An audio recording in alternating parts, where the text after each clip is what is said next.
Hallelujah, praise the Lord. मसीह में आप सबकी सलामती हो। तो खुदा के पाक कलाम में से आज हम ज़बूर 1 का मुतालिया करेंगे।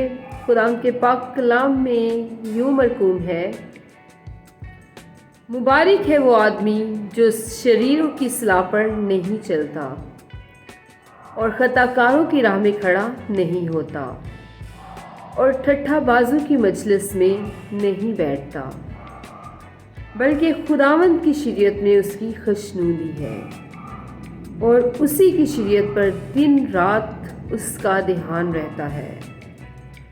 वो उस दरख्त की मानित होगा जो पानी की नदियों के पास लगाया गया, जो अपने वक्त पर फलता है और जिसका पत्ता भी नहीं मुरझाता। सो जो कुछ वो करे बारावर होगा। शरीर ऐसे नहीं, बल्कि वो भूसे की मानित है जिसे हवा उड़ा ले जाती है। इसलिए शरीर अदालत में कायम ना रहेंगे, ना खताकार साधकों की जुमायत में, क्योंकि खुदावंद साधकों की राह जानता है, पर शरीरों की राह नाबूद हो जाएगी। खुदा का पाक कलाम पढ़े जाने और सुने जाने पर खुदा की ख़ास बरकत हो, खुदा का शुक्र हो।